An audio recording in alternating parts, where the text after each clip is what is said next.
Assalamualaikum warahmatullahi wabarakatuh. Pada kesempatan kali ini kami akan mempresentasikan tugas besar kami yang berjudul Perancangan Enterprise Arsitektur pada Aplikasi Corporate Banking pada PTY Technologies Indonesia.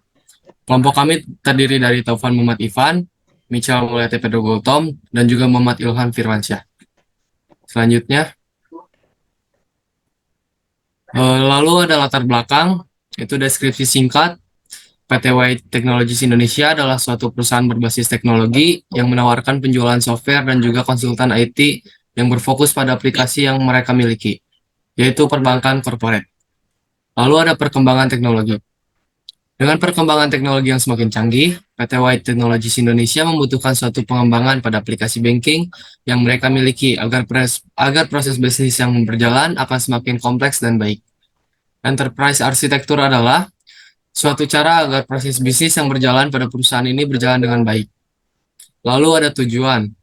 Tujuannya adalah meningkatkan efisiensi dari proses bisnis yang berjalan, terutama pada aplikasi banking perusahaan, dan menyatukan segala sistem yang akan digunakan dan berjalan pada bisnis perusahaan. Selanjutnya ada batasan masalah.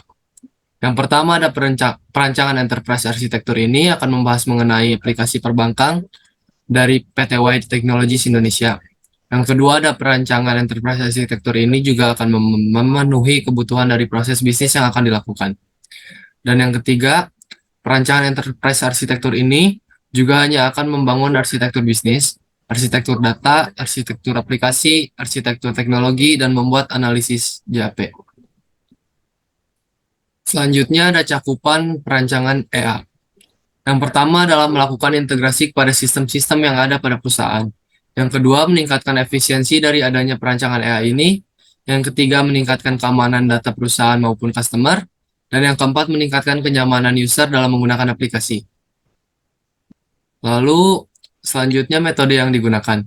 Metode yang akan digunakan untuk perancangan enterprise arsitektur pada PTY Technologies Indonesia, yaitu menggunakan metode TOGAF. TOGAF sendiri adalah suatu framework yang memudahkan dalam perancangan enterprise arsitektur. Selanjutnya ada deskripsi perusahaan. WDTI atau PT White Technologies Indonesia merupakan perusahaan penyedia produk piranti lunak digital terkemuka untuk bank-bank di Indonesia, Malaysia, dan negara-negara Asia Tenggara lainnya. Perusahaan ini membangun kerjasama dengan beberapa bank besar untuk menciptakan platform domestik dan multinegara untuk perbankan, korporasi, dan retail.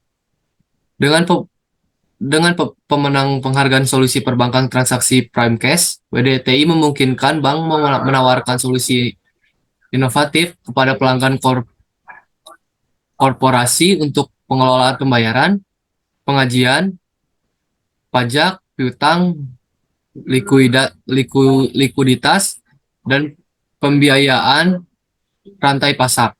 Sebagian besar konsumen Indonesia, Malaysia, dan Vietnam juga menggunakan produk perbankan retail yang dikembangkan oleh WDTI untuk mengakses layanan perbankan melalui situs web dan aplikasi seluler. Selanjutnya, ada identifikasi masalah dan tantangan.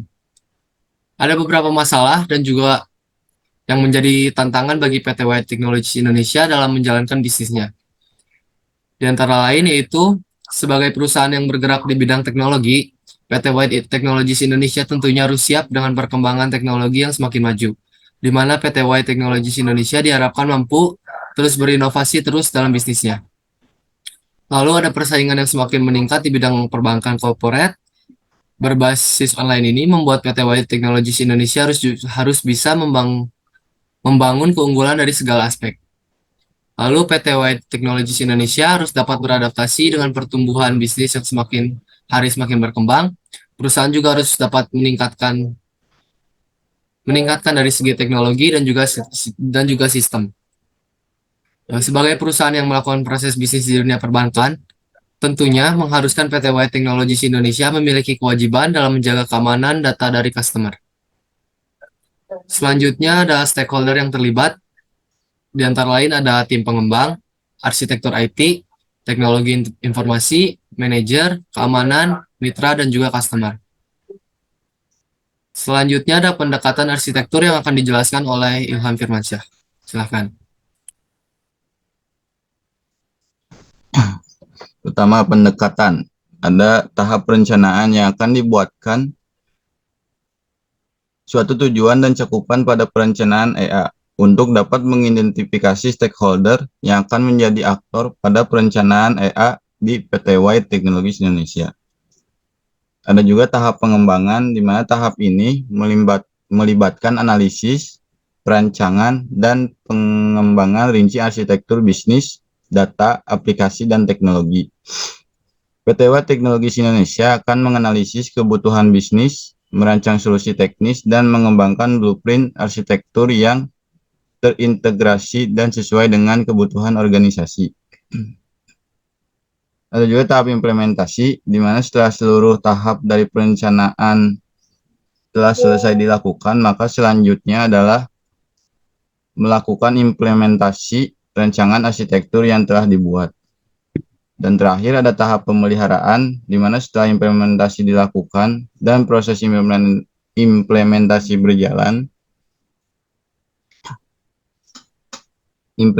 berjalan dengan baik tanpa adanya error sedikit pun, maka selanjutnya rancangan arsitektur tersebut harus tetap dilakukan pemeliharaan. Kerangka kerja ada fase preliminary yang ada dua, yaitu prinsip berkatalog, analisis 5W plus 1H. Ada juga fase A, di mana visi arsitektur yang isinya ada profil perusahaan, tujuan bisnis, visi misi, dan solusi. Fase B, arsitektur bisnis, baseline arsitektur bisnis dan target. Fase C, arsitektur sistem informasi, arsitektur data, dan arsitektur aplikasi. Fase D, arsitektur teknologi, baseline dan target. Fase E, peluang dan solusi, dan ada analisis gap. Fase preliminary ada 4 jenis. 1, bisnis prinsipal. 1, memastikan EA yang dibuat selalu memenuhi kebutuhan bisnis PT White Technologies Indonesia dan user. 2, mendukung keseluruhan strategi perusahaan dan IT objektif. 3, mewujudkan keselarasan strategi bisnis dan strategi TI agar membentuk komunikasi yang efektif antara bisnis dan TI. 4, memaksimalkan sarana untuk meningkatkan kualitas stakeholder. Kedua, ada data prinsipal, yaitu 1, data milik perusahaan harus dikelola dengan baik dan terlindungi dari eksploitasi oleh pihak luar perusahaan. 2, data mudah diakses oleh pihak perusahaan sesuai dengan kebutuhannya. 3, data dapat berhubungan dengan satu atau lebih pengguna untuk menunjang proses bisnis perusahaan dan dapat menghindari redundansi data. Application principle. 1, aplikasi dapat terhindar dari berbagai bentuk kejahatan cyber. 2, aplikasi harus mudah dioperasikan dan fleksibel agar bisa dijalankan di berbagai platform. 3, aplikasi dapat mendukung proses bisnis operasional perusahaan. Keempat, ada teknologi prinsipal. 1, teknologi dapat mendukung integrasi sistem yang dimiliki oleh perusahaan secara optimal. 2, teknologi harus bisa terlindungi dari berbagai bentuk ancaman yang dapat mempengaruhi ketahanan sistem informasi yang dimiliki. 3, terdapat backup pada server apabila terjadi hal yang tidak diinginkan. Identifikasi 5W plus 1H. 1, WAT, data nasabah, data transaksi, data rekening, data validasi, data hasil transfer. 2, ada WHO yang isinya stakeholder dan perusahaan PT White Technologies Indonesia. Ketiga, ada WHERE yang isinya aplikasi corporate bank PT White Technologies Indonesia. Keempat, ada WHEN yang isinya ada pada tanggal 10 Juli 2023 meminta izin melakukan perancangan, 11 Juli 2023 diberikan data, dan 13 Juli 2023 pengerjaan penelitian dan laporan. 5, ada WHY. Pertama, ada PT White Technologies Indonesia masih harus beradaptasi dalam dunia bisnis yang terus berkembang. Kedua, SI dan IT yang dikembangkan dituntut memiliki keamanan yang baik. 3, menciptakan sistem informasi andal, aman, dan efisien. Dan yang keenam ada how, yang isinya tanggap ADM menjadi framework yang digunakan dalam perencanaan enterprise arsitektur. Visi arsitektur. Aktivitas pendukungnya ada pengelolaan layanan keuangan, pengembangan teknologi, pengelolaan data, dan operasional dan layanan IT. Aktivitas utama ada inbound logistik, yang isinya menyediakan data dan informasi nasabah. Operation ada mengelola rekening dan memproses transaksi. Untuk outbound logistik ada memberikan informasi transaksi kepada nasabah dan pengiriman data transfer antar bank. Marketing sales yang isinya ada publikasi dan pemasaran, servis melayani bantuan dan keluhan serta troubleshooting. Untuk arsitektur bisnis, isinya ada proses bisnis utama, analisis kebutuhan pelanggan, perancangan solusi, uji dan implementasi, peluncuran produk, dan layanan pelanggan.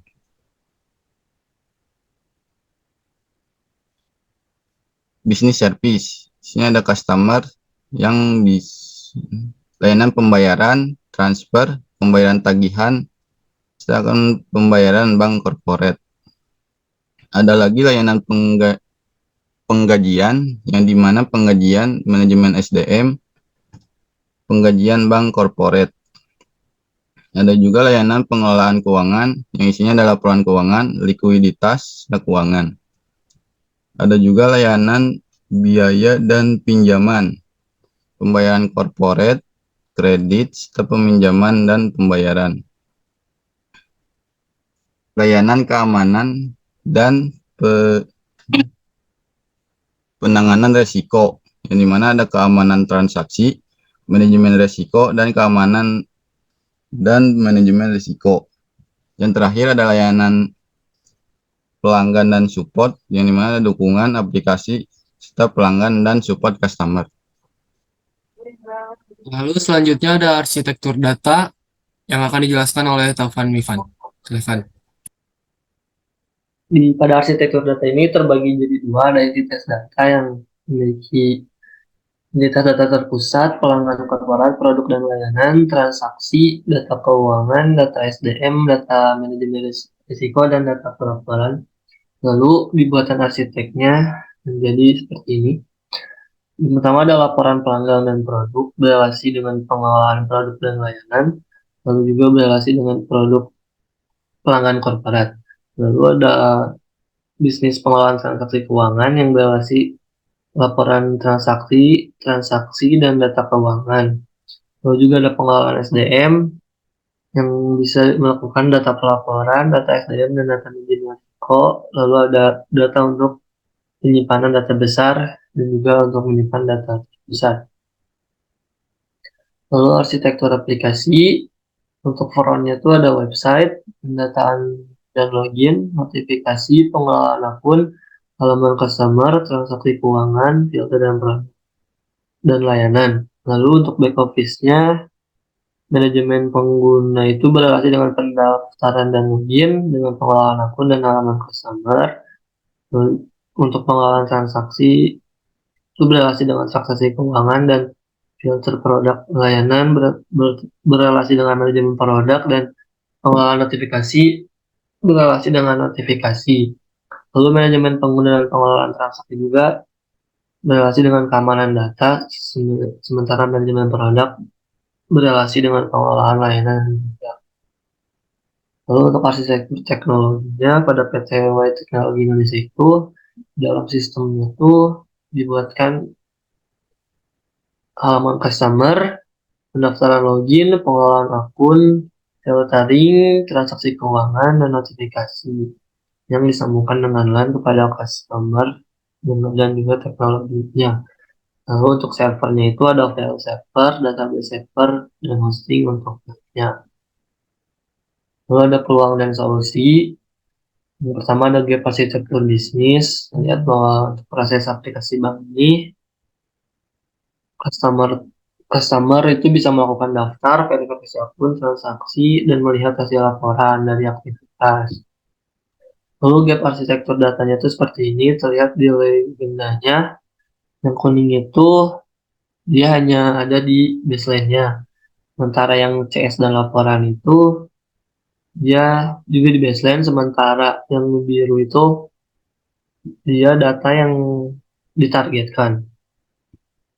Lalu gap arsitektur aplikasi di legendanya juga terlihat bahwa yang hijau website dan pendaftaran dan login itu dia beroperasi di bawah baseline, sementara yang merah itu dia di baseline-nya. Terus yang data-data yang di biru ini dia di target. Lalu gap arsitektur teknologi untuk yang pendaftaran, pengelolaan akun, atau yang berlatar belakang hijau, dia beroperasi di bawah baseline, sementara yang merah CS dan laporan itu dia beroperasinya di only in baseline, sementara yang lalu ada kesimpulan dari perancangan EA pada PT White Technologies Indonesia ini adalah membuat perusahaan dapat mengembangkan arsitektur organisasi mereka dengan mudah dan juga secara menyeluruh. Analisis yang dilakukan secara mendalam memberikan perencanaan, melakukan identifikasi gap, dari satu perusahaan dapat merancang EA dengan lebih baik, efisien, dan juga inovatif sesuai dengan perkembangan zaman teknologi seperti ini. Dari perancangan EA yang sudah dibuat juga ada beberapa rekomendasi untuk studi kasus selanjutnya, yaitu melakukan peningkatan dalam pengalaman user, melakukan transformasi digital, melakukan evaluasi arsitektur teknologi, dan melakukan inovasi dari produk dan layanan. Lalu ada lampiran-lampiran, yaitu yang pertama ada visinya. Visi dari PTW Teknologi Indonesia adalah a world with seamless integration of cash management, internet and mobile banking and payment solution. Lalu ada misinya, yaitu a commitment to help clients success and deliver prosperity to all. Lalu ada rencana strategisnya, PTW Teknologi Indonesia juga punya rencana dan target di dalam perjalanannya untuk membuat dan menciptakan solusi masa depan yang lebih baik, khususnya pada bidang corporate banking. Sampai juga PT Teknologi Indonesia juga memiliki rencana untuk membantu para lulusan-lulusan yang sedang mencari pekerjaan. Sekian presentasi yang bisa kelompok kami sampaikan. Mohon maaf bila masih banyak kekurangan dan juga kesalahan dalam penyebutan kata. Terima kasih atas perhatiannya. Assalamualaikum warahmatullahi wabarakatuh.